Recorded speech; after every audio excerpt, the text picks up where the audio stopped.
Yes, these are 5 of our past award-winning adultitis fighters. We do award an adultitis fighter of the month every single month. We've been doing it for several years. So these are kind of some. By the way, this month is Martha Henderson, who is on here tonight. So she will be getting her award very soon. Congratulations, Martha. But yeah, we asked this question: what's your strategy for dealing with people who are obviously infected with adultitis? And get some good responses. Mike Bogger here says, run. Run. Which is kind of a more fun way of what I said at the end of the monologue, is just like, get out of the situation. But he does say, when that's not an option, I focus on making them laugh or at least at ease. So that's a nice way to word that. Yes. And we got to work with Mike at a speaking event years ago, and then again for a virtual event. Just 2 or 3 months ago. Yeah. Mm-hmm. And he continues to fight adultitis, and I always love to see what you're up to. So thanks for your example, Mike. Yes. Then we got Carol here. Oh, I miss Carol. Also says, honestly. This is at a summit. Yeah, it is. Yeah, this is a summit picture. I run from them. Try to avoid them at all costs. The Danny and Debbie Downers. OMG, get them out of your life. Negativity and conforming to be a drab adult kills me. I have a lot of them working with me in a high school, and it drives me crazy. That's why I surround myself with the coolest and most fun students and staff. They join me during their lunch hour or after school. They know my room is always cheerful. I greet them with tenderness, and I always have snacks. Aww. When in doubt, have snacks, right? Right. You will attract awesome people with snacks. And Carol, can I just say something about Carol? I suppose. When we first met Carol and her mom, who I'm not saying how old she was, but she is. You can do the math. Yes, do the math. And they both had pink streaks in their hair, and that's all you need to know. Like, these are amazing examples of adultitis fighters.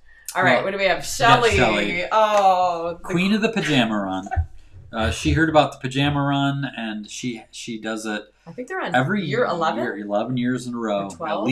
At least. As a big group. They do it at the end of the year with all the kids at school, and it's epic. Taking it, to a whole new level. She says, I like to invite others to participate in upcoming activities to encourage them to have fun and make some memories with us. If I am unable to assist them in their battle, I try offering genuine sympathy. Sometimes people really don't see a way out of their self-defined, miserable, grown-up life. And for that, I am genuinely sad for them. Aww. This is another situation where it's important to remember my own choices. Seeing someone in that battle does not mean I have to become caught up in their struggle.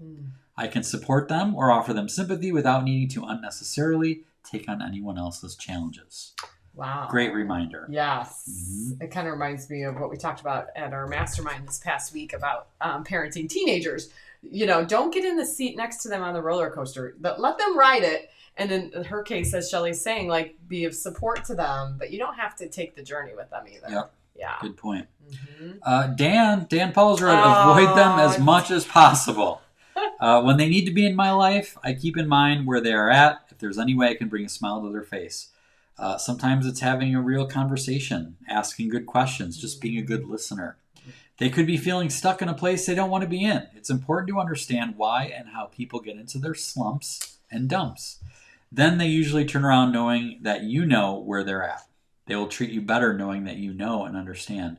However, it's important you don't let them suck you into their vacuum of misery and adultitis, because they will try. Adultitis loves company. Oh, slumps and dumps. I love his choice of words there. That's pretty good. And his listening, we know Dan enough to know that he is practicing what he preaches on that. Yep. So, very cool, Dan. Then we've got Jim Kramer. Last but not least, he says, my strategy for dealing with people who are infected with adultitis is to listen to them, to be a good role model, ask how I can help in case they need an invitation, and maybe invite them to join in a fun activity. It's like when someone is sick with a cold. You can't just tell them to be well.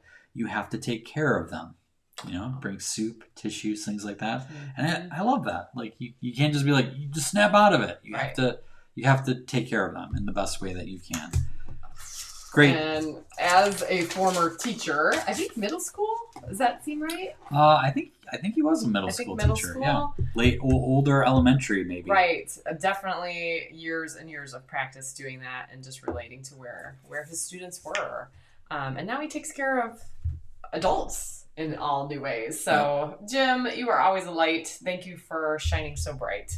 Aren't these awesome, you guys? Did this kind of, hopefully hearing someone else's voices, people in our community, kind of inspire you to kind of take on this challenge in a new way? Just good reminders, right? Good reminders. Sometimes that's what we need to hear.